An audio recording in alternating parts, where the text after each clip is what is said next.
Looking for something on Netflix to watch? Well, here are 5 underrated limited series that you should be watching.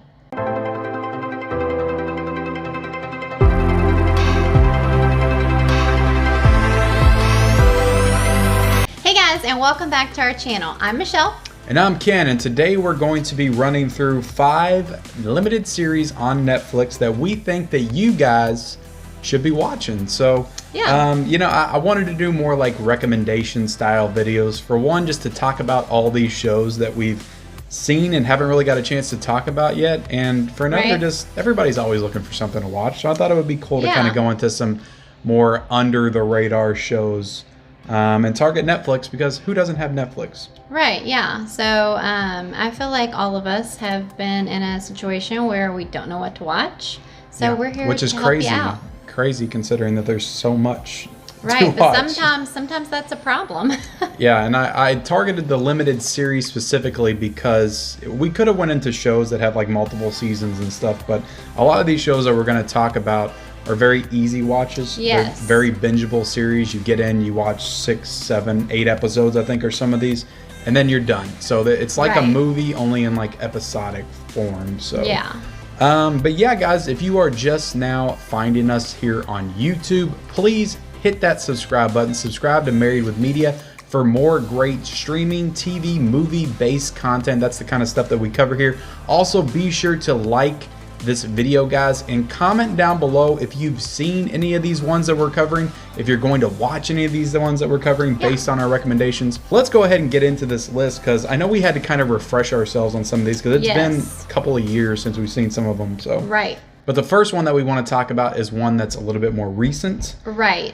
You've probably heard of it, but we felt like it deserved a spot on the list. It's not really, I guess I kind of lie. It's not really under the radar. Right. This one, because this one was very mainstream, came out in October of last year, but that's rightfully the Queen's Gambit. So I know we did a ranking of all of our favorite TV shows in 2020 on my channel. Yeah, you'll have to link that down below. Yeah, I can link that down below. But that spoiler alert, if you check out that video, the Queen's Gambit was my favorite show. There you go. Of the entire 2020 year, like even movies, like it was. And I think it was my number 2. So yeah, it was my favorite thing I've seen all year. The show starring Anya Taylor-Joy. It's kind of like her journey into becoming like a master of chess, pretty much. Yeah, I remember seeing it, and I'm pretty sure I recommended watching it. You did. You can take the credit for that. Yeah, so I had no idea like how big of a deal it was going to end up being, but who knew that they could make a show so damn interesting about playing chess. About chess. Yeah. Right. It's I thought it was to me, like, that show was like did for chess what Whiplash did for drumming. True, and I can see that. I know you're not a huge fan of Whiplash, but it's my favorite film of like the past 10 years. So, but yeah, you get so like engrossed and engaged in like these chess matches, and it's just it's a really good show. It's a really well done show. Has some great set design and settings, and Anya Taylor-Joy, who's always been really good to me. But she's just on another level on this show. Moving on to our next one is one that we watched in the beginning of 2019 is when it came out. And it's called, starring Natasha Lyonne, who was in the American Pie movies. She's been in some other movies in the 90s, but this show is called Russian Doll. Yes. Came out in 2019. Do you remember anything about this show? Yeah, I remember it being a super fun watch. And, I love anything with, like, I don't know, like time loops, time jumps. Time loops have been big the past couple of years. You'll kind of see, I think, on our list. There's a sci-fi element here. Yes, and I mean, it could be that everybody's into that, hence why Netflix has a ton of shows like that. But, it was definitely a fun show.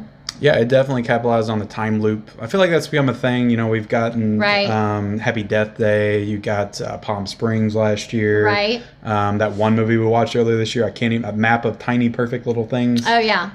Groundhog Day, of course, is the classic with Bill Murray. But this is a really fun show, a really easy watch, and very entertaining. It's only, I think, 8 episodes. And yeah, it's just about Natasha Lyonne waking up the same day, the same circumstance, trying to figure out her way out of this, because it just happens out of nowhere. So yeah, definitely a really good show that we recommend that you watch. So our third one is a show called Maniac, which is a very interesting title. And when I said this one to you, you were like, what was that? I was like, it's the show with Jonah Hill and Emma Stone. Right. I had kind of forgot all about that show. It feels like, what year did that come out? This was 2018. Okay, so it's been a little bit. But yeah, it's got Jonah Hill, Emma Stone. Emma Stone is, if not my favorite, one of my favorite actresses. So and of course it was like a reunion from Superbad. From Superbad, yeah. I think that was kind of like the big promo. This show got a lot of hype when it came out, and then we watched it. Right. And I feel like that died very quickly, as a lot of these Netflix shows tend to do. I feel like the show ended up not being for everyone. A lot of people said it was like, I think, too weird. I remember really enjoying it, but to be honest, I don't remember everything about it. It's one that I would have to revisit to remember all the ins and outs of it. But I just remember that it was like, there was like alternate realities, like they were in some kind of virtual reality testing place. And there was like medication. Yeah, medication involved, but they kept going into different realities, and they were always together, like romantically involved. Right. They were no like matter, I think it was like, no matter what reality they were in, they were always in it. Yeah, there was together. Like they were a white trash couple at one point. They were a rich couple at one point. Then they were like back in like a fantasy realm kind of deal. Right, at one point. There's just a bunch of different realities in the show, but it was super interesting. And Jonah Hill and Emma Stone's always great. So can't go wrong. So definitely a fun watch. So the next one that we're going to get into is a show that came out in 2019, I think the fall of 2019, and it's starring Paul Rudd. Paul Rudd, can't go wrong with him either. Love Paul Rudd. All these Netflix shows just have some of the biggest actors. Right, awesome. I remember really enjoying the show. It was about Paul Rudd kind of going into, he gets duped a little bit into getting cloned. Like he doesn't realize he's getting cloned. Yes. He goes into this place and they advertise it as be the better version of yourself. Right.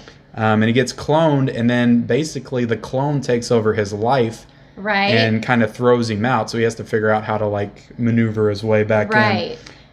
So it has like, it reminded me a lot of Multiplicity with Michael Keaton, just with the setup. And I haven't seen that, so. Yeah, so it's kind of comedic, but it also has those sci-fi elements, the mystery aspects to it as well. But Paul Rudd, like you really can't go wrong with Paul Rudd. It's a very easy watch, very entertaining. That one was only, I think, 8 episodes, so entertaining show, and would definitely recommend. I think the episodes were only like 25, 30 minutes. Another easy watch. And the last one, I'm going to go ahead and say we recommend this because it ended so strongly. But we watched this one actually earlier this year. Yeah. And it was another one that felt like it fell off right as it got going. But I remember reading some good things about it. But it's Behind Her Eyes. Right. Which is, it's kind of like a Lifetime original movie, it feels like, in the first couple episodes. Sometimes the acting is not that great, but I do feel like you should give it a chance because overall I would say it was a pretty good show. Yeah, because usually I don't like to recommend shows where it's like, well, you have to wait until episode 4 until it gets good. But I think that when you get to episode 4 and you start to learn some of the things, it kind of recontextualizes the rest of the episode or the rest of the show and makes it a little bit better. I don't know. I found it to be just the ending of it to be super cool. Like the ending. The ending was. I feel like it made it all worth it. Yeah, it goes into these like supernatural. They bring in all these supernatural elements. Right. And the acting's not great. Like I still don't think that that's the best. But yeah, for what it turns into and for what it is, I would recommend watching. It was only 6 episodes too. I think about 45 minutes a piece to an episode. So it's a little bit more of an investment. Right, and I mean honestly, I feel like. The weakest actor is the man. I would probably agree with that. Yeah, I don't know. I think it was his accent. They all very thick Scottish accent. Yeah, they all had accents, but for some reason, I just did not buy him. Yeah, it was a British show, but it's also based on a book, as a lot of stuff is. Right. But, I don't know. I found it entertaining. So that is our 5 Netflix limited series that we recommend that you guys check out if you haven't. But if you have, be sure to leave your thoughts on each one in the comment section below. Also, like this video. Subscribe to our channel if you haven't already, because we're putting out all kinds of content. We're doing reviews of Mare of Easttown, TV reviews, movie reviews, all kinds of content on this channel. Hit that subscribe button. Also, like this video and turn on those bell notifications Yeah, and we'll see you next time. Bye, guys.